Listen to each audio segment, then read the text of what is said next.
Assalamualaikum warahmatullahi wabarakatuh. Nama saya Dinda Mariani, saya dari kelas 11 akuntansi. Saya di sini ingin menjelaskan tentang perusahaan dagang. Pengertian perusahaan dagang.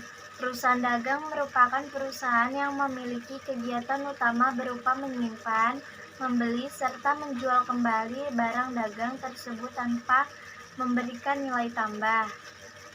Yang dimaksud dengan nilai tambah dalam pengertian di atas yaitu tidak mengubah bentuk atau kuantitas dari sifat barang tersebut sehingga memiliki nilai jual yang tinggi. Singkatnya sih gini, suatu perusahaan yang membeli barang dan selanjutnya menjual kembali tanpa mengubah produknya, contohnya warung keletong di dekat rumah, toko, showroom, swalayan, dan lain-lainnya. Karakteristik dan ciri perusahaan dagang. Secara umum, karakteristik dari perusahaan dagang terbagi menjadi dua, yakni usaha yang dilakukan serta kegiatan akuntansi. Usaha yang dilakukan yaitu perusahaan dagang akan membeli barang dagang serta menjualnya kembali tanpa mengolah. Sedangkan kegiatan akuntansi berarti perusahaan dagang akan memakai akun persediaan barang dagang, di mana di dalamnya termasuk perhitungan harga pokok penjualan atau HPP dan juga laporan laba rugi dengan memakai bentuk single step maupun multi step. Tak hanya itu, ciri dari usaha dagang ini juga masih banyak lagi, diantaranya yaitu pendapatan utama asalnya dari penjualan barang dagang itu sendiri. Biaya utama atau modal berasal dari harga pokok barang yang terjual serta biaya usaha lainnya. Tujuan utama dari usaha ini ialah mencari laba dengan harga menjual dagangan dengan harga yang lebih tinggi dibanding harga belinya. Jenis perusahaan dagang. Secara garis besarnya, perusahaan dagang dibagi menjadi dua jenis, diantaranya yaitu jenis berdasarkan produk yang diperdayakan. Perusahaan dagang barang produksi, perusahaan yang memperdagangkan produk berwujud bahan baku atau raw material sebagai bahan dasar untuk pembuatan berbagai alat atau produk guna menghasilkan produk lain. Contohnya, kayu gelondongan serta mesin bubut. Perusahaan dagang barang jadi, perusahaan yang memperdagangkan produk akhir berupa barang yang siap untuk dikonsumsi. Contohnya, ransel, pakaian, dan lain sebagainya. Jenis berdasarkan macam konsumen yang terlibat. Perusahaan dagang besar atau wholesaler, perusahaan yang membeli produk dari pabrik secara langsung dalam jumlah atau skala yang besar, serta dijual kembali dengan volume yang besar juga. Contohnya, pedagang grosir. Perusahaan dagang perantara atau middleman, perusahaan yang membeli produk dalam partai besar untuk kemudian dijual kembali ke pengecer dalam jumlah yang sedang. Contohnya, pedagang subgrosir. Perusahaan dagang pengecer atau retailer, perusahaan yang berhubungan secara langsung dengan konsumen.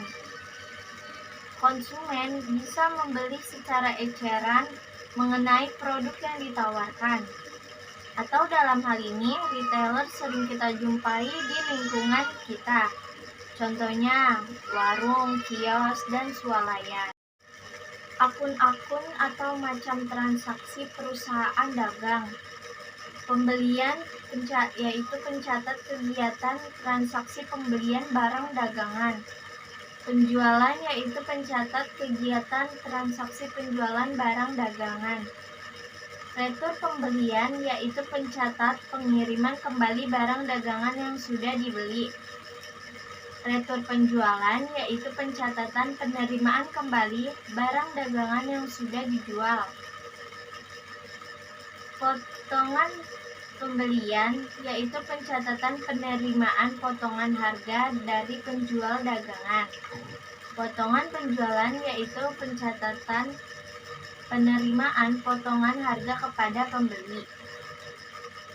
Biaya angkut pembelian yaitu pencatat pembayaran biaya angkut barang yang sudah dibeli. Biaya angkut penjualan yaitu pencatat pembayaran biaya angkut barang yang sudah dijual. Persediaan barang dagang mencatat nilai persediaan barang dagang dalam suatu masa atau periode. Syarat pembayaran dalam perdagangan. Setiap harinya, perusahaan akan melaksanakan banyak kegiatan transaksi jual beli dalam skala yang besar. Bahkan mungkin bisa jutaan atau miliaran rupiah. Itulah mengapa menjadi kurang efektif jika perusahaan harus melaksanakan transaksi jual beli dengan cara tunai. Maka, akan lebih baik dilakukan jika perusahaan tersebut melaksanakan transaksinya secara kredit. Maka dari itu, dalam dunia perdagangan dikenal beberapa syarat pembayaran secara kredit, antara lain 3/10 N/60. Artinya, jika pembayaran dilaksanakan dalam kurun 10 hari sejak tanggal jual beli, maka akan diberikan potongan sebesar 3%. Serta jika tidak menggunakan potongan tersebut, maka pembayaran akan dilaksanakan selambat-lambatnya 60 hari sejak tanggal transaksi jual beli tanpa adanya potongan atau diskon. N/30 artinya pembayaran dilaksanakan selambat-lambatnya 30 hari sejak tanggal transaksi jual beli dilakukan. Bukti atau tanda transaksi berikut beberapa bukti atau tanda yang sering digunakan oleh perusahaan dagang, antara lain faktur, memo debit, memo kredit, bukti kas masuk, bukti kas keluar, dan juga voucher.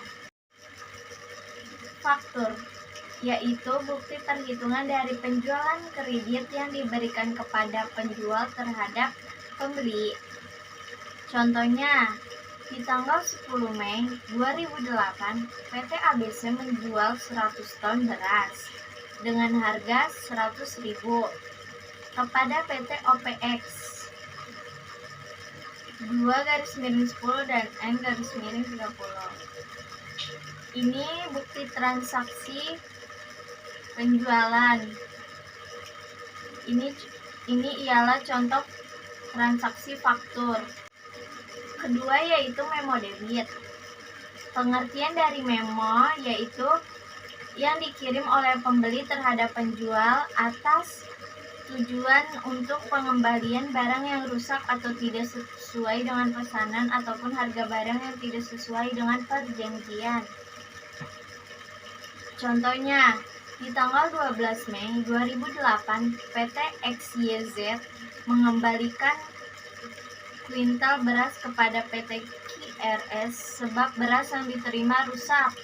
Harga beli 1 kuintal beras yaitu 500.000. Ini ialah contoh memo debit.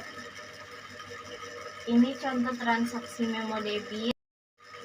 Nomor 3 yaitu memo kredit, yaitu memo yang dibikin oleh penjual sebab penjualan telah menerima pengembalian barang dari pembeli. Contohnya, di tanggal 13 Mei 2008, PT ABC menerima pengembalian barang 10 ton beras dari PT OPX sebab beras yang dikirimkan rusak atau tidak sesuai. Keempat yaitu bukti kas masuk, yaitu bukti yang dibikin oleh pihak perusahaan atas penerimaan kas. Bukti kas tersebut masuk dan kemudian dibuat. Contohnya, di tanggal 16 Mei 2008, PT OPX melunasi utangnya terhadap PT ABC atas pembelian beras di tanggal 10 Mei 2008. Nah, ini ialah contoh bukti kas masuk. Yang kelima yaitu bukti kas keluar. Bukti kas keluar yaitu bukti yang dibikin oleh pihak perusahaan atas pengeluaran kas yang berkaitan dengan pembelian. Bukti kas keluar dan kemudian dibuat. Contohnya, di tanggal 19 Mei 2008, PT ABC melunasi utangnya terhadap PT QRS sebesar 6 juta rupiah. Contoh di samping ialah bukti transaksi bukti kas keluar. Yang keenam yaitu voucher. Voucher ialah bukti yang dibikin oleh pihak perusahaan atas pengeluaran kas yang tidak berkaitan dengan pembelian. Contoh, di tanggal 1 Juni 2008, PT ABC membayar gaji Amer atau karyawannya sebesar Rp4.500.000 untuk transaksi voucher seperti pada gambar di samping. Demikian presentasi saya mengenai perusahaan dagang. Apabila banyak terdapat kesalahan, mohon dimaafkan. Wassalamualaikum warahmatullahi wabarakatuh.